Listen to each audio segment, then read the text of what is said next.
जो आगे हमारे मेरे जो मुद्दे रहेंगे, उसमें सबसे बड़ा मुद्दा है कि बसोली को ज़िला बनाना। उसके बाद में हमारे किसी भी पहाड़ी क्षेत्र में केंद्रीय विद्यालय का निर्माण करवाना और उसके बाद में जो हमारे युवा साथी हैं, उनके लिए कहीं जहाँ-जहाँ प्लेग्राउंड संभव हो, वहाँ प्लेग्राउंड की व्यवस्था करवाना। हमारा बसोली में जो स्टेडियम का काम रुका हुआ है, उस काम को करवाएँगे और मेन है हमारा टूरिज़्म को बढ़ावा देना, क्योंकि बसोली एक बहुत ही खूबसूरत हमारा शहर है और बहुत ही प्राचीन शहर है। नमस्कार, जेके अपडेट में आपका स्वागत है। मैं हूं अश्विनी गुप्ता।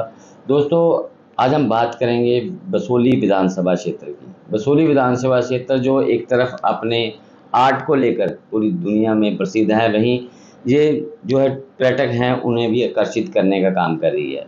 आज इसी विधानसभा से हमारे साथ जो मौजूद है, जहाँ भाजपा के प्रत्याशी ठाकुर दर्शन सिंह, जो कि भाजपा के पहाड़ी जिला के अध्यक्ष भी हैं, इन्हीं से हम बात करेंगे कि बसोली में ये जो चुनाव लड़ने जा रहे हैं तो इनका क्या एजेंडा रहेगा। लेकिन उससे पहले हम इनसे एक बात ज़रूर पूछेंगे कि जैसे लगातार भाजपा में अंतर्कलह दिखाई दे रही है, टिकट बंटवारे के बाद से कई जगह पे जो है विरोधाभास नज़र आ रहा है।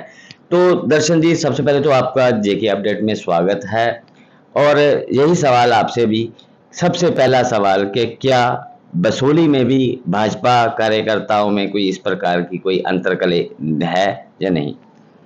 धन्यवाद गुप्ता जी। और मैं जेके अपडेट देखने वाले सभी लोगों को मेरी तरफ से नमस्कार। मैं ठाकुर दर्शन सिंह, जो बसोली विधानसभा से भाजपा की तरफ से प्रत्याशी हूँ। मैं सबसे पहले धन्यवाद करता हूँ हमारे देश के प्रधानमंत्री श्री नरेंद्र भाई मोदी जी का, हमारे राष्ट्रीय अध्यक्ष जेपी नड्डा जी का, हमारे प्रदेश अध्यक्ष रविंद्र रैना जी का, माननीय डॉक्टर जितेंद्र सिंह जी का, माननीय अशोक कौल साहब का, हमारे प्रभारी तरुण चुग जी का, कि जिन्होंने एक छोटे से कार्यकर्ता पर इतना विश्वास जताकर जो बसोली विधानसभा की मुझे टिकट दी है। मैं अपने पूरे शीर्ष नेतृत्व का और मेरे जो जितने भी बसोली विधानसभा के कार्यकर्ता हैं, हमारे ज़िले की टीम हो, हमारे मंडलों के अध्यक्ष हों, हमारे बूथ प्रेसिडेंट हों, शक्ति केंद्र प्रमुख हों, हमारे मोर्चों के प्रेसिडेंट हो, मैं सबका बहुत-बहुत दिल की गहराइयों से धन्यवाद करता हूँ कि जिन्होंने मुझ पर इतना बड़ा विश्वास जताया और बसोली विधानसभा का मैंडेट जो मुझे दिया। मैंने जैसा कि आपसे सवाल किया था कि क्या आपके यहाँ पर किसी प्रकार की कोई नाराज़गी है किसी कार्यकर्ताओं में, नेताओं में? वैसे वो हमारा जो बसोली विधानसभा है, वहाँ के जितने भी हमारे कार्यकर्ता हैं, हमारे वहाँ के बहुत ही वरिष्ठ नेता हमारे जम्मू कश्मीर के एक्स डिप्टी सीएम भी रहे हैं और पूर्व में प्रदेश अध्यक्ष डिप्टी स्पीकर और माननीय डॉक्टर जितेंद्र सिंह निर्मल सिंह जी, उनका भी मुझ पर पूरा आशीर्वाद रहा। मैं उनके पास गया था उनका आशीर्वाद लेने, उन्होंने भरपूर मुझे आशीर्वाद दिया है और वो भी पूरे ज़ोर से बसोली विधानसभा के सभी कार्यकर्ताओं को फ़ोन कर रहे हैं कि जो बीजेपी की जीत हो, बहुत बड़ी जीत हो, पूरा प्रयास कर रहे हैं। उसके साथ में हमारे जगदीश राज पोलिया जी हो, उनका भी मुझे पूरा आशीर्वाद है। हमारे डीडीसी चेयरमैन कर्नल मान सिंह जी, हमारे म्युनिसिपल कमेटी के चेयरमैन शम्मी जी, रजत जी और हमारे तीनों मंडल अध्यक्ष ज्ञान जी हैं, बलविंदर सिंह जी हैं, शांति भूषण जी हैं और जितने भी हमारे पार्टी के कार्यकर्ता, हमारे मोर्चों के प्रेसिडेंट हैं, सभी मुझे भरपूर मेरे साथ पूरा हर जगह प्रचार में जा रहे हैं और हमारी बसोली विधानसभा में पूरे एकजुट होकर कार्यकर्ता पूरे काम कर रहे हैं। हमारे बीडीसी हैं, सुषमा करियाल जी हैं, सुषमा जमवाल जी हैं, बीडीसी शंकर सिंह जी हैं, सारे जितने भी हमारे कार्यकर्ता हैं एकजुट होकर हम काम कर रहे हैं। भाजपा के घोषणा पत्र में तो सभी विधानसभा के लिए एक समान घोषणा पत्र है, लेकिन हर क्षेत्र की कोई स्थानीय समस्याएं होती हैं, मांगें होती हैं। आप अगर जीतते हैं तो बसोली के लिए आपके पास खास क्या है? देखो जी, मैं तो अपने आप को बड़ा सौभाग्यशाली मानता हूँ कि मैं भारतीय जनता पार्टी का कार्यकर्ता हूँ और माननीय देश के प्रधानमंत्री श्री नरेंद्र भाई मोदी जी के नेतृत्व में जम्मू कश्मीर में कितना विकास हो रहा है आप सभी जानते हैं। और सबसे बड़ी बात, जो जम्मू कश्मीर पर 370 धारा का 35A का जो कलंक लगा था, उसको 5 अगस्त 2019 को माननीय देश के प्रधानमंत्री मोदी जी ने समाप्त किया। उसके बाद में जम्मू कश्मीर में 3 टायर सिस्टम इम्प्लीमेंट हुआ। उसमें आज हमारी पंचायतों में बीडीसी, डीडीसी बहुत अनेकों प्रकार के विकास के काम करवा रहे हैं। तो जो उनके अभी जो आगे हमारे मेरे जो मुद्दे रहेंगे, उसमें सबसे बड़ा मुद्दा है कि बसोली को ज़िला बनाना। उसके बाद में हमारे किसी भी पहाड़ी क्षेत्र में केंद्रीय विद्यालय का निर्माण करवाना और उसके बाद में जो हमारे युवा साथी हैं, उनके लिए कहीं जहाँ जहाँ प्ले ग्राउंड संभव हो वहाँ प्ले ग्राउंड की व्यवस्था करवाना।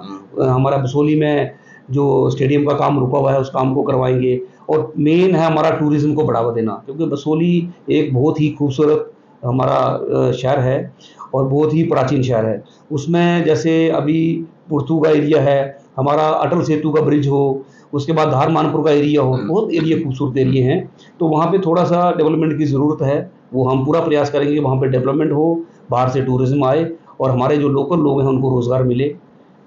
शिक्षा के क्षेत्र में और स्वास्थ्य क्षेत्र में जो है आपके पास क्या नीति है कोई नई? हमारा पूरा प्रयास रहेगा कि जो भी हमारे हॉस्पिटल हैं, उनमें डॉक्टरों की कमी पूरी की जाएगी और जितने भी हमारे पहाड़ी क्षेत्र में स्कूल हैं, उनमें टीचरों की जो कमी है, उनको उन कमियों को भी पूरी की जाएगी।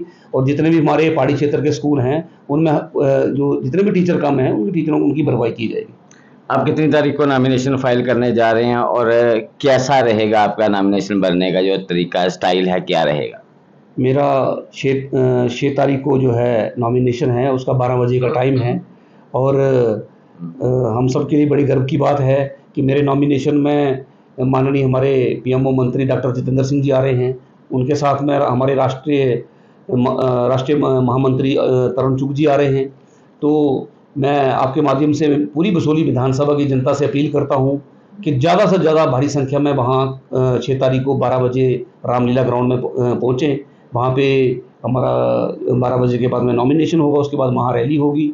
और मुझे ऐसा लगता है कि जो बसोली का नॉमिनेशन होगा, पूरे जम्मू कश्मीर में सबसे बड़ा नॉमिनेशन होगा। ऐसा मैं बसोली की जनता की तरफ से मुझे ऐसा आश्वासन है।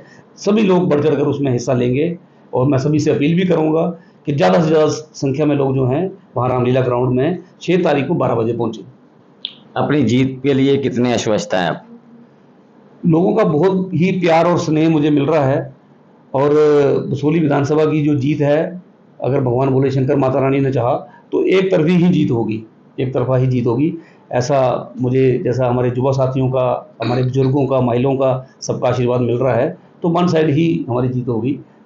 बहुत बहुत शुक्रिया हमसे बात करने के लिए। तो ये थे ठाकुर दर्शन सिंह, जो कि भाजपा के प्रत्याशी है और उन्होंने बता दिया कि इनके पास बसोली के लिए क्या एजेंडा है। बसोली के विकास को तो गति देंगे, साथ में पर्यटन को भी बढ़ावा देंगे। तो मुझे अश्विनी गुप्ता को दें इजाज़त। आप जुड़े रहें जेके अपडेट के साथ। जम्मू कश्मीर की खबरों के लिए जुड़े रहिए जेके अपडेट के साथ।